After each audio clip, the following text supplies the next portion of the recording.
My name is Paul Martin. I lead both the UK and the global retail practice for KPMG. But most importantly, I am a retailer by background. I'm going to spend the next 30 minutes sharing with you my view on where the retail market is going. I believe we're in the process of bringing up the slides as we speak.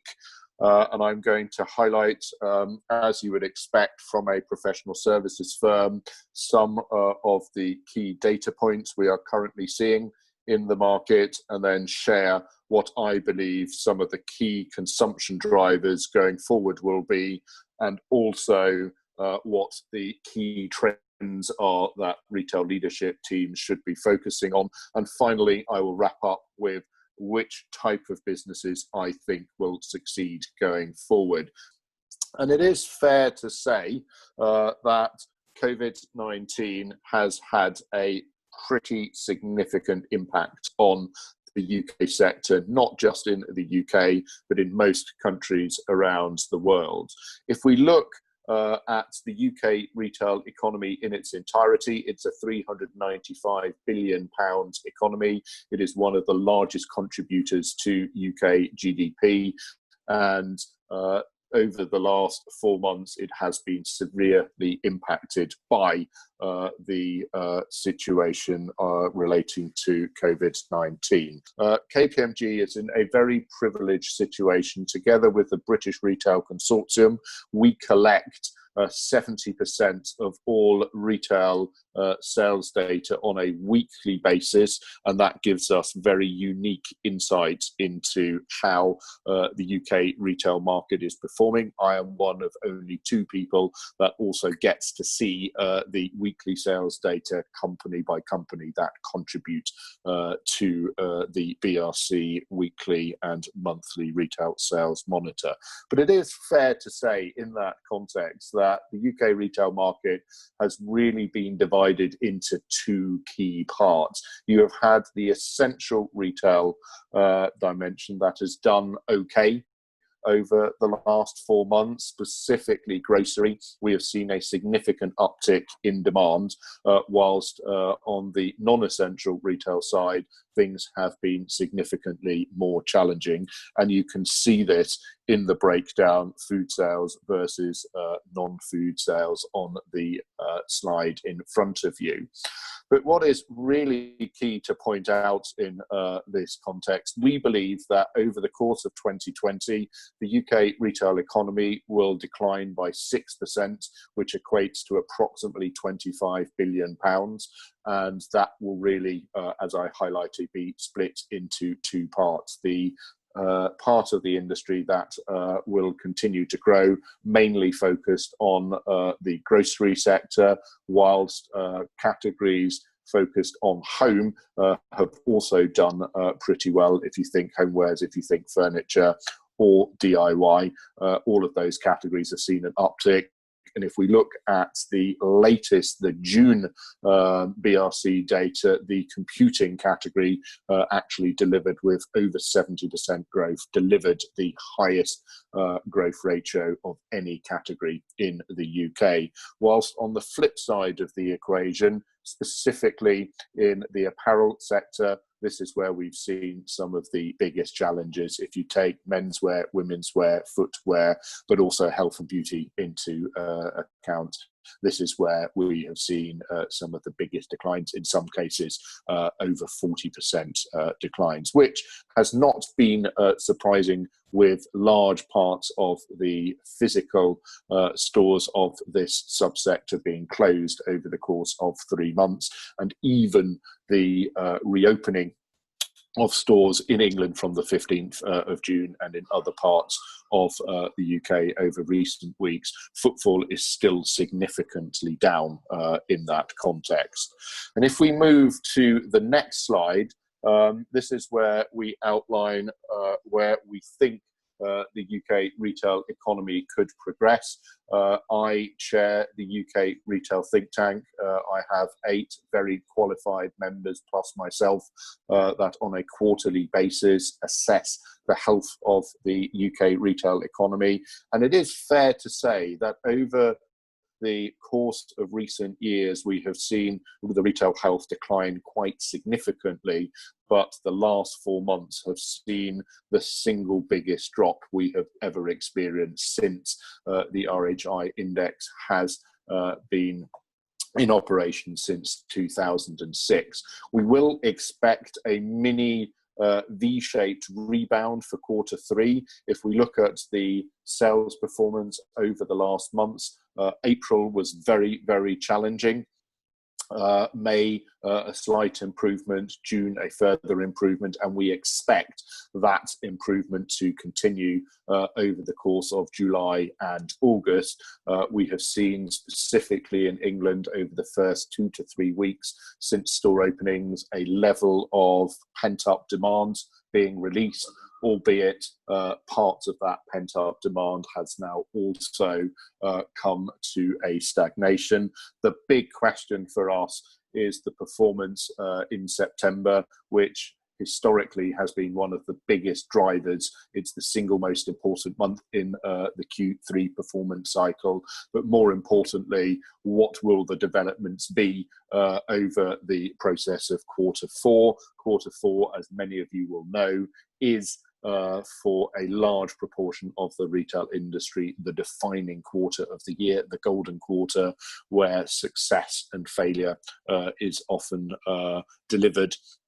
And this will really depend on the economic outlook. And this economic outlook, again, as you will see, the media reporting could be very, very challenging.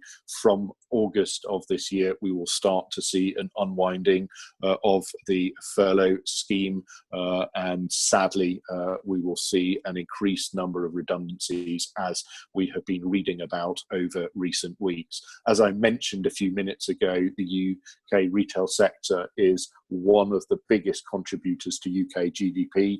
The sector also employs close to 3.5 million people, and there are some very, very challenging thoughts in this context around unemployment ratios. If we look at our worst case projections for the UK workforce, we stood at 1.9 million unemployed pre-COVID. This number could move to over 5 million by the end of the year, which would equate to a 15% unemployment ratio, which of course will have a direct impact on consumer spending. So therefore, expect a mini V recovery in Q3, but we are expecting to then move into a further decline for Q4.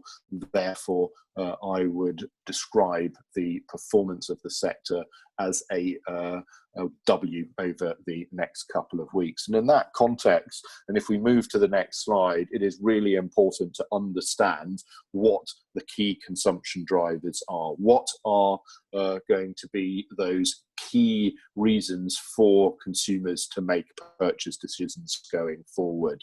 And these key drivers are not new drivers, but I would argue that COVID-19 and specifically our post-lockdown world will have accelerated certain of these components, but also would have reshaped some of these key points I will reference. The first point I would like to highlight is value.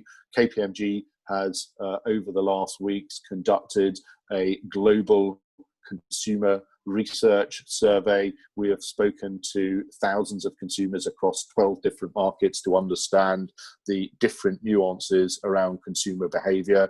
If you are interested in that survey, it can be downloaded for free from kpmg.com. But the overarching theme that consumers told us about in 12 markets around the world, from China, Thailand in the east, all the way to the main European economies, to the US, to Brazil in the west, was value. And we generally see in economically tough times, there is a key focus on price. And this will be the absolutely key purchase driver going forward. And if we think of historic recessions, we have generally seen value-based retailers benefit very well from these circumstances. If I go back to the 1st of January 2009 and I look at the market share of the two German value-based players in the in the grocery discount sector. They held a 3.7% market share. Today, they hold a 15% market share, and we expect that market share to grow to approximately 25% by 2023. We will also see, specifically in the fashion space, the value players to continue to drive market share gains. Now, one of the caveats around value, of course, is the lack of an online proposition, which has fared well for many of the mid-market players over recent weeks, specifically when physical stores were closed. But rest assured, all of the value players, both in food and in non-food, have accelerated their thinking on how to build an online proposition that is profitable going forward. The second key point I would highlight is convenience. And convenience can really be split into two key parts. Part number one is specifically around online, and as everybody would have witnessed over recent weeks, we have seen a significant acceleration of online. That will continue, although the penetration of online that had reached over 65% in May of this year will start to decrease, and will very similarly follow a pattern of other markets around the world. Pre-COVID, China was the highest penetrated online market in the world, standing at about 28% penetration. That penetration ratio skyrocketed to over 60% during the height of the pandemic. It has now reduced back to about 50%. Pre-COVID, in the UK, we had seen the growth trajectory of online retailing slow down, and at the end of last year, it stood at about 3.5%. Going forward, that growth trajectory will pick up again and will be at about 7% for next year. So there is absolute growth there, and for many consumers, convenience and online go hand in hand. But what we have also experienced over the last months is a resurgence of local shopping, specifically tertiary high streets, that have been very challenged for a number of years with the lack of commuting, with the lack of the workforce in big cities. We have seen a real revival of local convenience stores, which is an opportunity going forward, and therefore the convenience component, specifically around consumer psychology of not wanting to travel large distances, interacting with their local shopkeepers, could become, or could continue to be, a key opportunity going forward. The third key point I'd like to highlight is experience. Now, for many years, retailers, specifically in the mid-market, have tried to use experience to safeguard themselves against the price equation and to compete successfully against the value-based players. Our consumer survey, and in many conversations I am having with retail leaders around the world, that factor is going to become increasingly more difficult. And consumers are telling us that experience is pivoting towards ease. The interaction has to be seamless and easy, taking safety, etc. precautions into account. But this is a really key point and will have an impact on many mid-market retailers' thinking and therefore their business models. What we will also see connected to experience, and many cynics over years have highlighted that online is only focused on a transactional equation. You cannot build an experience in the online channel. Again, if you have watched some of the developments in South Korea or in China over the recent months, live streaming, social commerce has become a very, very popular form of commerce and is really taking that experience into the online channel. And I believe that will be a key trend over the next couple of years. I then move us on to choice, and I believe this is one of the key points over the next months and years. Pre-COVID, we saw retailers offering unlimited choice succeed, and retailers with a very curated, limited assortment also succeed. Many players in the middle who are trying to compete with the unlimited range versus the very limited and curated range found it exceptionally difficult. And COVID is absolutely going to drive range reductions and range reorganization. Most CEOs I am speaking with are highlighting the number of about 30% in that context, which will have significant implications and enhancements of working capital positions. It will help supply chain efficiencies, and it will also help store replenishment, store operations in that context. So that's going to be a really interesting point to watch out for. One grocer was telling me, I sat on one of the government's task force committees right at the beginning of the crisis. They used to have 16 different cartons of milk, different pack sizes. They reduced this down to 2 to make their operations easier, to better collaborate with their suppliers. And they have highlighted that going forward, why do they need to go back to 16 different pack sizes? Purpose is the next point I would highlight, and this is becoming an increasingly important factor. If you think back to the 2008-2009 financial crisis, sustainability had really started picking up pace pre-2008-2009, but post the financial crisis in early 2009, for about the next 5 years, this item completely fell off the agenda. This will not happen this time. I would argue that purpose, sustainability, all of the ESG-based points will be an absolute top 3 board agenda. Now, many commentators will always highlight, will the consumer actually do what they say? They are telling us that purpose is a key purchase decision driver. And even though our research shows us in many more mature economies, it still only stands at about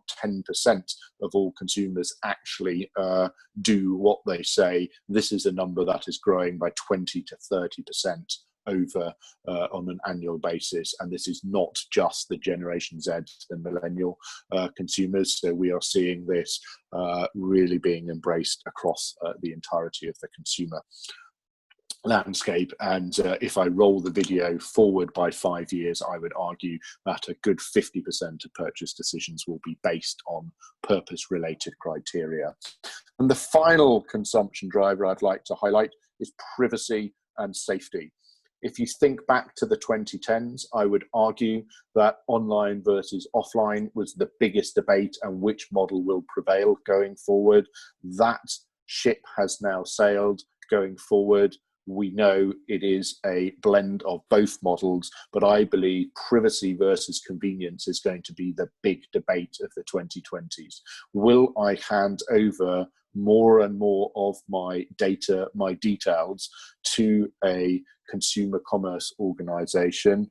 I will only do that if A, I know my privacy is guaranteed, I trust the organization I'm interacting with, and I will do that if I obtain increased levels of convenience. But at the same time, physical safety has become increasingly important.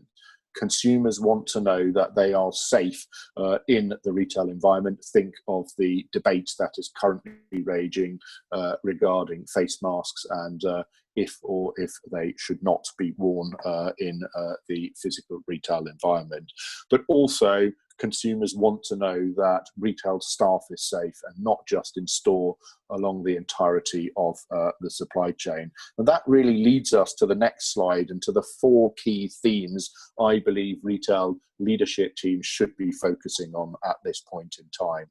The first point is business models and partnerships, and it is fair to say that these 4 key themes, they have been around for a number of years. I'm not telling you any new news here, but in that context, COVID-19 has fundamentally accelerated the need to address these points. Many retail leaders are telling me they believe they had 2 to 5 years to make some pretty fundamental changes to their business. You probably now only got 12 to 24 months. And in that context, business models need to be addressed in retail going forward. We have had for hundreds, if not thousands of years, a very similar retail business model. You source great product, you ship great product, you sell great product. If you're good at it, you open more stores.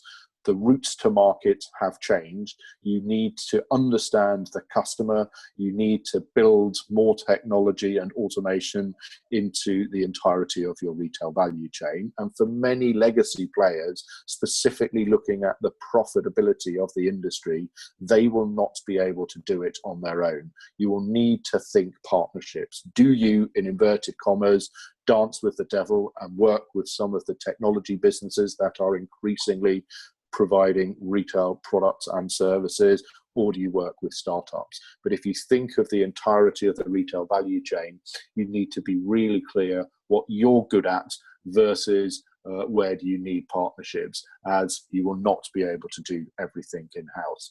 But also in a more general context, and if I take specifically the acceleration of online we have already spoken about, the retail business model in the online space in the UK is probably the most customer friendly in the world, but it is also the least profitable in the world. And in that context, specifically with the growth of online we have experienced, we're going to have to reinvent the online home delivery business model. If we think grocery and we look at France with their click and drive business model, or we look at the US with Amazon Fresh Pickup, or we look at China, different business models with different economics that are more profitable. If we think of returns in the UK or in some of the other European markets, Germany being the returns capital of the world with 44% of all products being returned, that is going to have to be addressed going forward. The second key point are declining margins and the cost of doing business. Many of you will know retail has for many years been a low margin business. And if I look at the data, and I'll highlight the UK in this context, in 2010, the median profitability of UK retailing stood at 6% EBITDA margin. That decreased to 4.5% in 2013, to 2.5% in 2019, and our forecasts showcase it will be at about 0.5 to 0.2% this year. That highlights my previous point that business models are going to have to change, but at the same time, costs are going to have to be addressed. Non-essential retail leaders are telling me 20 to 50% of their cost base needs to be analysed and potentially removed.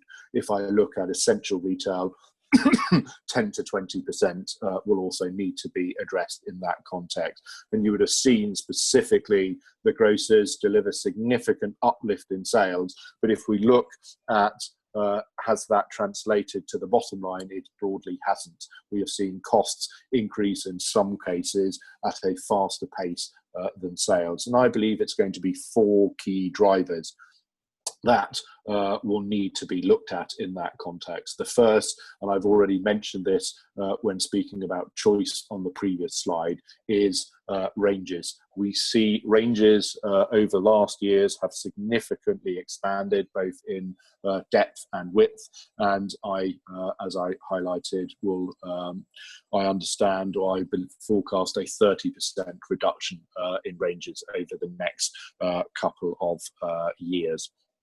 This will, as I highlighted, will significantly improve working capital positions. It will enhance supply chain efficiencies. It will also allow store operations to run more smoothly.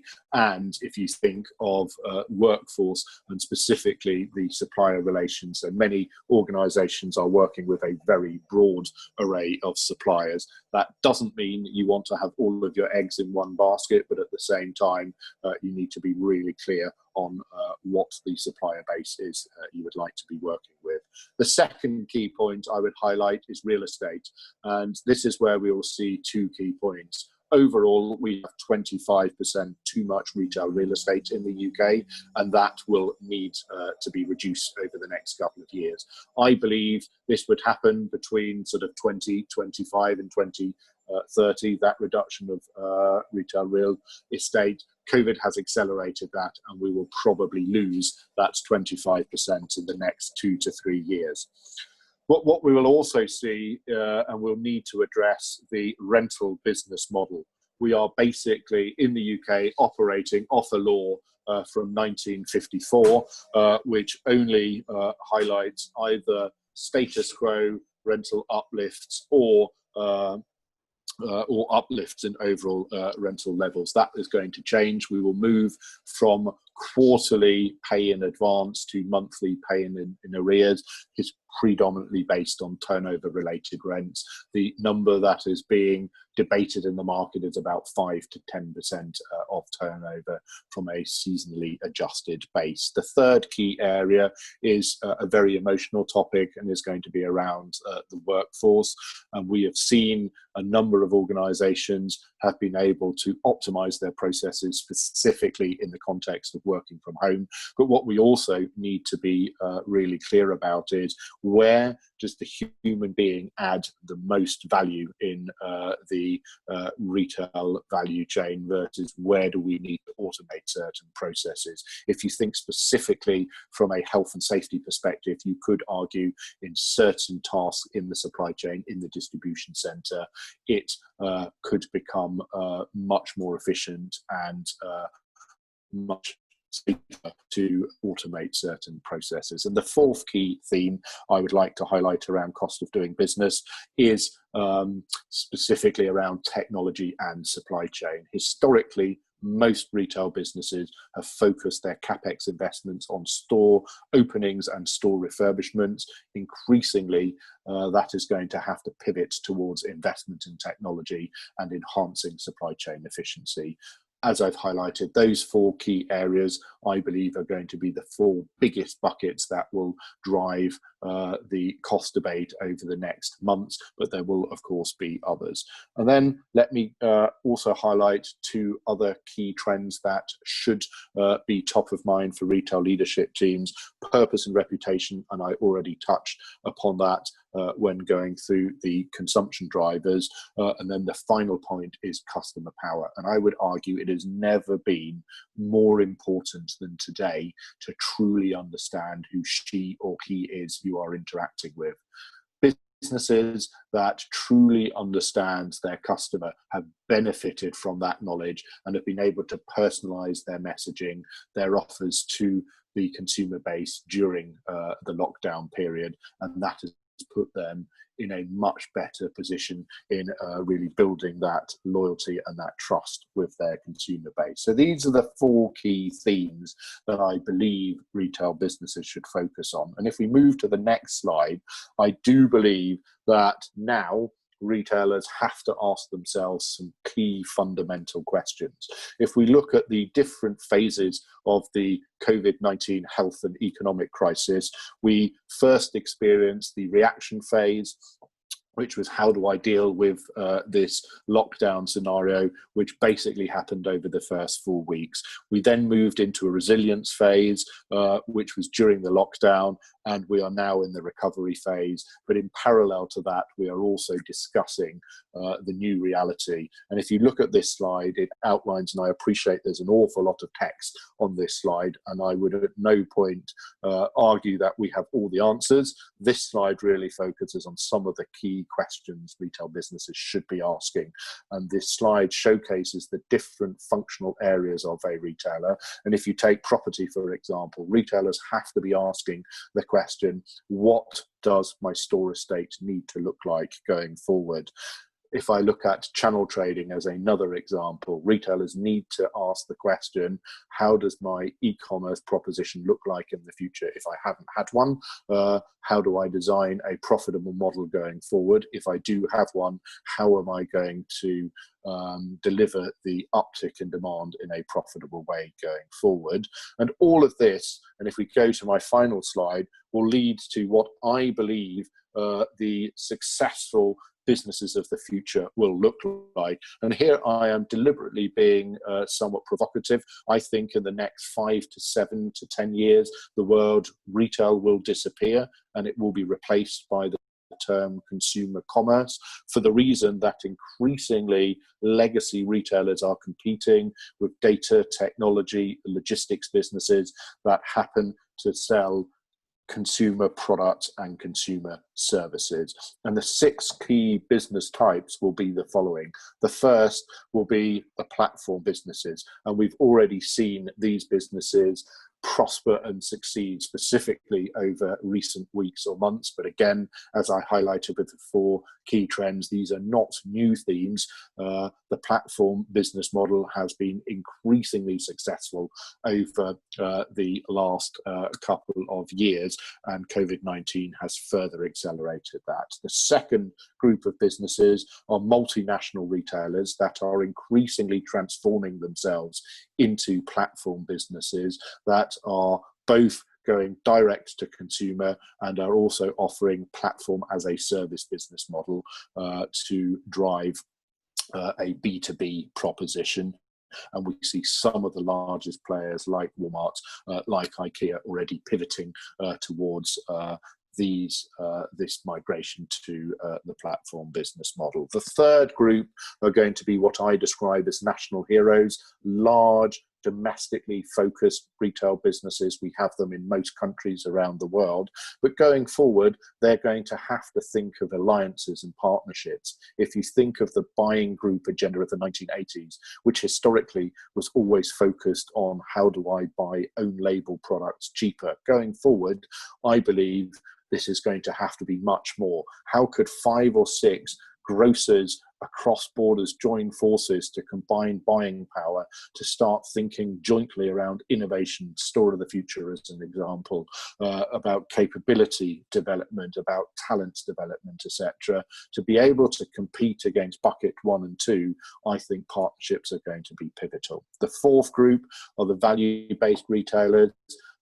I spoke about them a few minutes ago. I spoke about the key point that value is going to be one of the key consumption drivers going forward. The discounters have always enjoyed a recession. It's been a very good opportunity for them to take market share. They are historically also more profitable than their peers, as they have always set up a more efficient operating model. I believe they will be another one of the winners going forward. The fifth group are brands, and we will see more brands go direct to consumer, cut out the middleman, the retailer in that context, and if they do not have the direct-to-consumer proposition themselves, they will increasingly use businesses in bucket number 1, platform as a service, to go directly to the consumer. And the sixth group will be the category specialists, those businesses that in many cases have less than 2% market share in a specific category.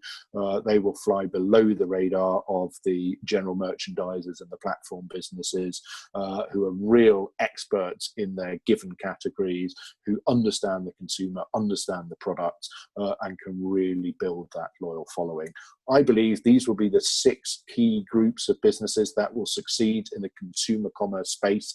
And by 2027, 2030, all businesses will need to think of becoming one of these 6 type of businesses. If they don't, I think it will be very difficult for them to survive going forward. And in that context, we could see 50% of today's high street retailers disappear. And on that note, I will pause and say thank you very much for listening. I know we have a couple of minutes for questions. Thank you. Thank you so much for that. That was really some amazing insights into the UK and global retail sector. We've had some great questions, and unfortunately, we've only got about 5 or 6 minutes to ask them. But looking through the list, so first up is what's going to happen to all the empty stores? It's a great question, and look, I spend a lot of time speaking with government, both in the UK but also further afield, and it is clear to say, as I highlighted in my presentation, we are over-retailed in the UK, and for many years, as again I highlighted, the business model of retail was if you were good at what you did, you would just open more stores. Going forward, that isn't going to work anymore, and we'll need to reduce that space. But what is really clear is that retail is not the answer for that space utilization anymore. For many, many years, on many of the prime high streets, you would always find the next wave of tenants. That is not going to happen from a retail perspective. So number one, I think we are going to have to move away from this historic concept of the high street, which culturally is a really, really big to digest. We're going to have to move places of purpose. There has to be a reason for the consumer to go to this physical environment. So 60% of these places of purposes will be high streets, but we will also see sports venues when we're allowed to visit sports venues again. We will potentially also see a village in southern Wales that hosts an artisanal food festival as a reason to go to a physical location. But most importantly, we'll have to think about multi-purpose use. Residential will be one of the solutions around taking some of that vacant space. Healthcare, another key point. If we think about the debate of recent weeks and how important healthcare is to our society. Education, for many years, we have taken those consumers, specifically the young that are generally time rich and in some cases cash rich, and the older who are also in many cases cash rich and time rich, out of our high streets, out of our inner cities. We're going to have to bring them back into inner cities. We're going to have to think about leisure and hospitality, which of course have been very badly hit in the current situation. But the reality is we'll need 7 or 8 different types of uses to fill the vacancies in high streets. There is not one silver bullet that will solve this problem. Okay.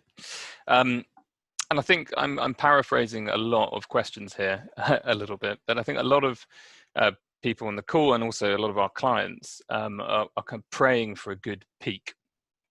Do you have any practical advice for retailers in terms of preparing for peak and what they can do to maximize peak? No, I fully appreciate that. Peak is going to be a really key defining season for many retailers. As I highlighted during my presentation, the golden quarter defines success and failure for so many of our retailers in the UK. I mean, one of the sort of key points in that context, and I spoke about customer power as one of the key trends, you truly need to understand who the consumer is in this context. That has to be absolutely points number one. In that context, also understand the consumption drivers. So this is not about prices to the bottom. We have to think about smart promotions and smart price reductions in that context. We need to think about, from a range perspective, what are the ranges that will really appeal to the consumer. So there's going to be lots and lots of thinking that needs to be done. But another challenge a lot of retailers have sort of been highlighting over recent weeks to me is that this is normally the time of the year where they would spend a lot of their time thinking about the Christmas range, etc., and they would have been speaking to suppliers in the sort of March, April period around what their in-store promotions, etc., are going to look like, which of course hasn't happened due to the lockdown period. So we are going to have to think specifically through the online channel how we're going to bring some of these messages to life. Okay, awesome. And I suppose you picked up a little bit in your presentation. So given that there's I suppose, an impending recession, will customers actually abandon some of their purpose-driven needs, for example, sustainability, as their disposable income is reduced? It's a great question, and I think the short answer is no. So absolutely, consumers will be harder pressed for cash going forward, specifically if those unemployment rates I mentioned, those numbers sadly do happen, then that will be a driving factor. But the whole purpose agenda is not going to disappear as it did in 2009. This will still be a defining factor for many consumers when they are making their purchase decisions. Okay, that's fantastic. And I'm sorry to all of those who've asked questions. Unfortunately, we're running out of time. We've only got one minute left. Paul, I just wanted to thank you so much for sharing all of those insights. There's one final question that everyone is asking is, are you okay for us to share your slides along with the video? Yes, very, very happy to share that. Fantastic. And thank you very much again.